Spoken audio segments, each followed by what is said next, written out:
Dr. Ethan Reeves had lost track of time somewhere between the third coffee and the 17th recalibration of the prototype. The laboratory hummed with an almost living energy as he worked late into the station's artificial night cycle. Around him, holographic displays cast blue and green shadows across the cluttered workspace, data streams, molecular models, and energy output graphs all demanding his attention simultaneously. The prototype before him was revolutionary. A quantum stabilizer designed to harness exotic matter without catastrophic energy loss. It represented 3 years of his life, countless sleepless nights, and funding that half the galaxy thought was wasted. But Ethan knew better. He could feel it in his bones that they were close to a breakthrough. His hands trembled slightly as he made the final adjustments. Was it exhaustion or anticipation? Probably both. He'd been awake for 36 hours, sustained only by stimulants and the fevered determination that gripped him whenever he was on the precipice of discovery. The rest of the research team had gone to their quarters hours ago, leaving him alone in the cavernous laboratory with only the hum of machinery and the soft pulse of the prototype's energy core for company. He reached toward the calibration panel, his vision swimming slightly. Black spots danced at the edges of his consciousness, but he pushed through. Just one more adjustment. One more reading. One more. The room tilted. The prototype's hum grew louder, more intense. Ethan's last conscious thought was confusion about whether that was a normal frequency or something dangerously wrong. His knees buckled. His fingers slipped from the console. The cold metal floor of the laboratory rushed up to meet him, and the world dissolved into darkness. He didn't register how long he lay there, alone and vulnerable on the cold floor. He didn't notice the subtle shift in the laboratory's ambient sensors, the quiet alert that pinged through the station's monitoring systems. He didn't see the figure that appeared in the laboratory entrance moments later, forearmed and towering, with skin that rippled like liquid silver in the laboratory light. Commander Vasilis had been reviewing the station's overnight reports when the health monitor flagged an anomaly. A human biosignature in critical distress, cortisol levels spiking, oxygen deprivation beginning. Without hesitation, the Zerathian commander moved with surprising grace for a being standing nearly 8 feet tall, his luminous violet eyes fixed on the unconscious form of his brightest researcher. Ethan's eyes fluttered open to find himself staring into a pair of luminous violet orbs that seemed to glow with their own internal light. For a moment, his disoriented mind couldn't process what he was seeing. His body went rigid with primal fear. Everything his instincts screamed told him that this proximity to an 8-foot-tall alien superior was dangerous. Easy, a deep, resonant voice said, each syllable carrying harmonic undertones that seemed to vibrate through Ethan's very bones. You are safe. Your vitals were compromised. I was monitoring them.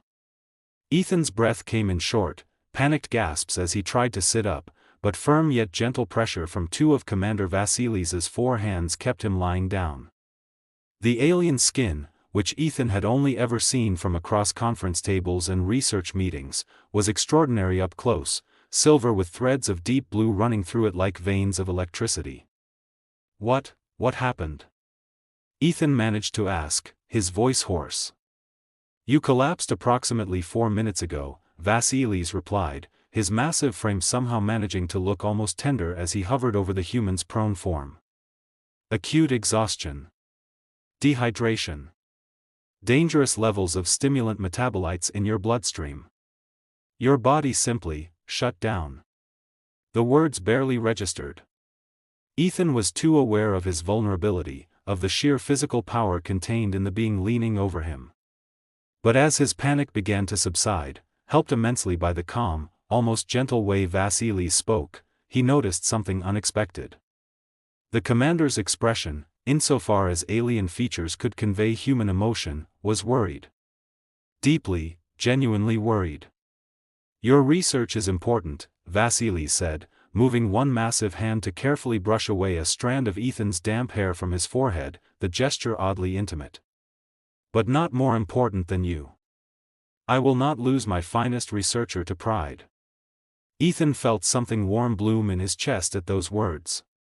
Vasilis, the commander of this entire research station, the being who could have simply left him collapsed on the laboratory floor, was treating him as though his well-being mattered on a personal level. The sensation was alien, pun unintended, to Ethan, who had spent his career under human supervisors who treated researchers as interchangeable components. I needed to finish the calibration, Ethan said weakly, though even he could hear the absurdity in his explanation. Vasilis made a sound that might have been a sigh, his 4 shoulders drooping slightly. The prototype will not explode if it remains untouched for 8 hours. You, however, might not survive another night of such negligence. The concern in that statement was unmistakable. As Ethan lay there, still held gently in place by his alien superior, he felt the first true stirrings of something beyond professional respect. There was care here. Real, genuine care, and the thought made his heart race for entirely different reasons. Over the next several days, Ethan found himself spending more time with Vasilis than was strictly necessary for work purposes. The commander insisted on monitoring his recovery personally, an unusual gesture that drew curious looks from the research team. They would meet in Vasilis's private observation chamber, a space on the upper level of the station that offered a view of the nebula they were studying. It was on the 3rd such meeting that Vasilis explained something that Ethan had wondered about. The Zerathian commander, despite his terrifying appearance and position of authority, was fundamentally different from the other command officers who had overseen research stations. Where humans prioritized efficiency and results, Vasilis seemed to value the people who created those results. On my homeworld, Vasilis explained, his 4 arms gesturing gracefully as he spoke, a leader's worth is measured not by the works they command, but by the welfare of those under their guidance. It is considered a profound dishonor to sacrifice the well-being of your people for productivity. Ethan listened, fascinated. He'd been raised in a culture where ambition was valorized above nearly everything else, where pushing yourself to the breaking point was not a bug but a feature. The idea that someone in power would view his health as a priority over his output was revolutionary. I worry about you, Vasilis said quietly, one of his hands reaching out to gently touch Ethan's shoulder. The contact sent a shiver through him. More than I should, perhaps.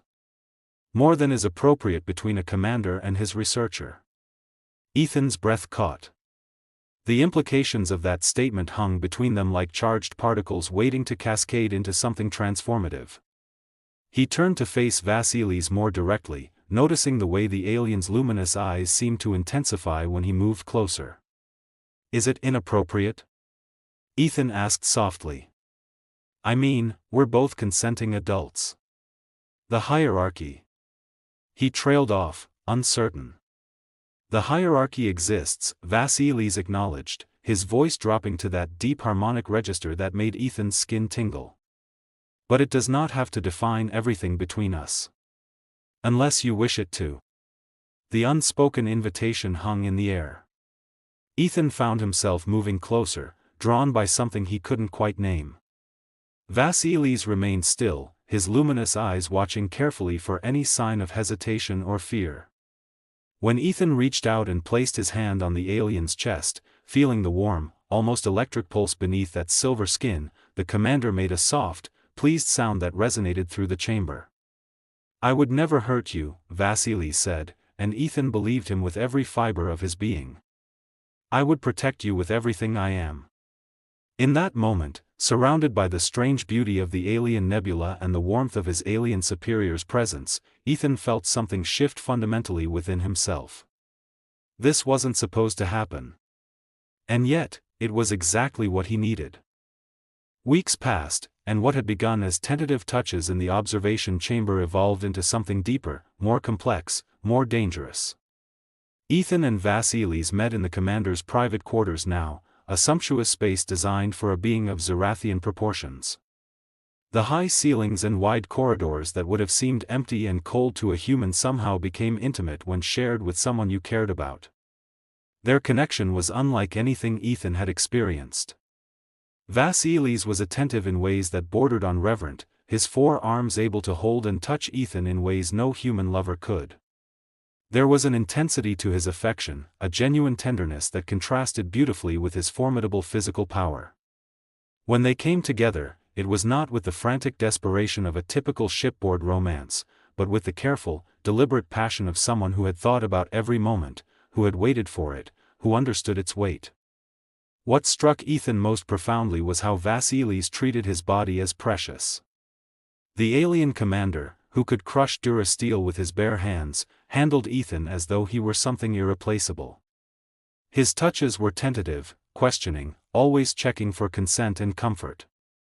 The contrast was exquisite, such power contained, channeled, devoted entirely to Ethan's pleasure and safety.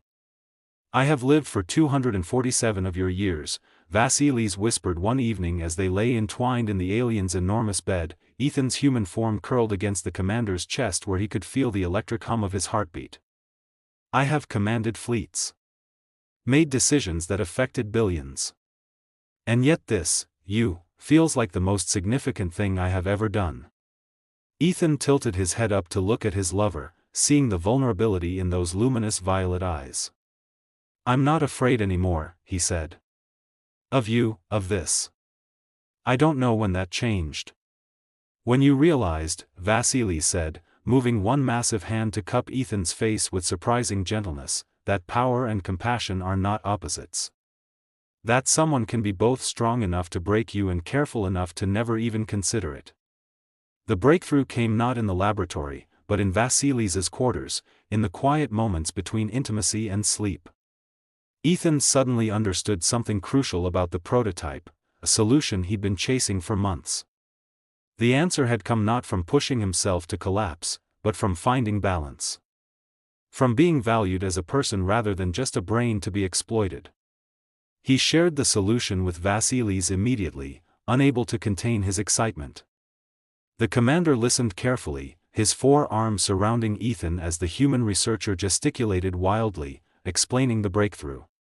When Ethan finished, Vasilis did something unexpected. He kissed the top of Ethan's head with such tenderness that it made the researcher's heart ache. "See?" Vasilis said softly. "You are far more brilliant when someone cares for you. When you are not destroying yourself in pursuit of achievement."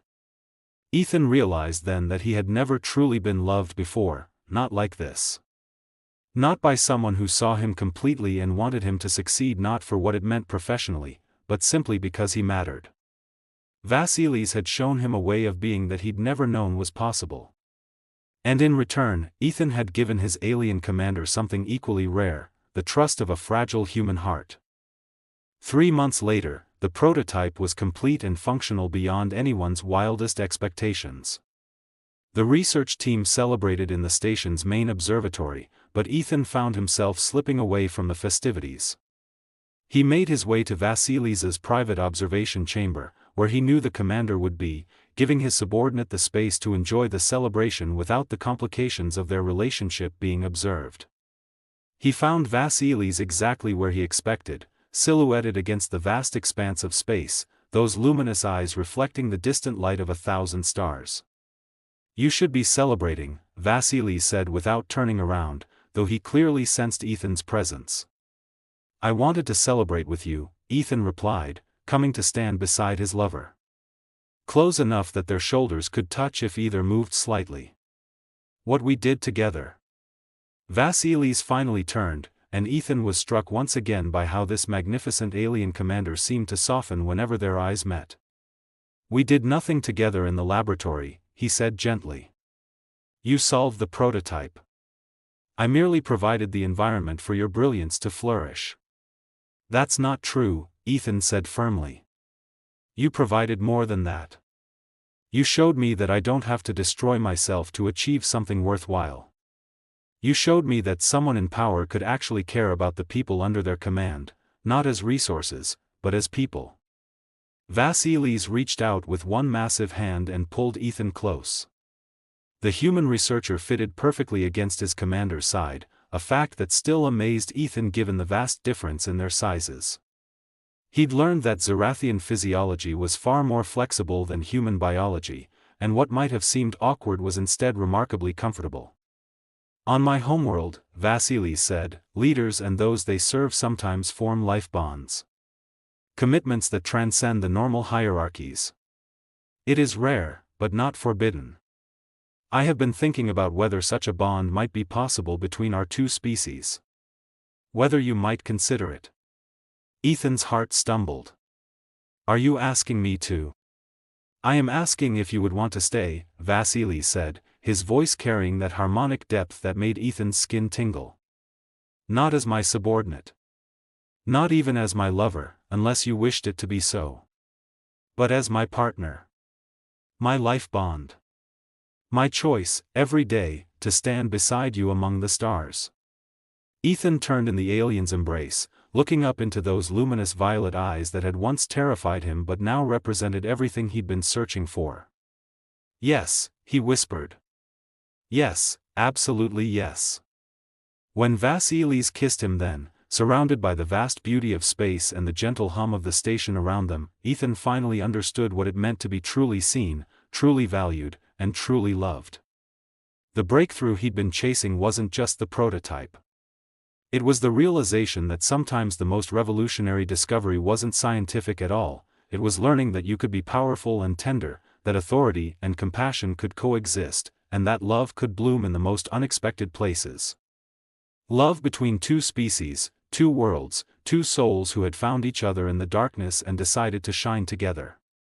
As they stood watching the stars, Ethan reflected on that moment when he'd woken up terrified to find his alien boss hovering above him. How far he'd traveled from that moment of panic to this place of peace and certainty. Vasilis had been right above him then, monitoring him, protecting him. And now, they would face everything together, partners in science and in life, proving that connection between different worlds wasn't just possible, it was inevitable when the right two souls found each other among the infinite possibilities of the cosmos.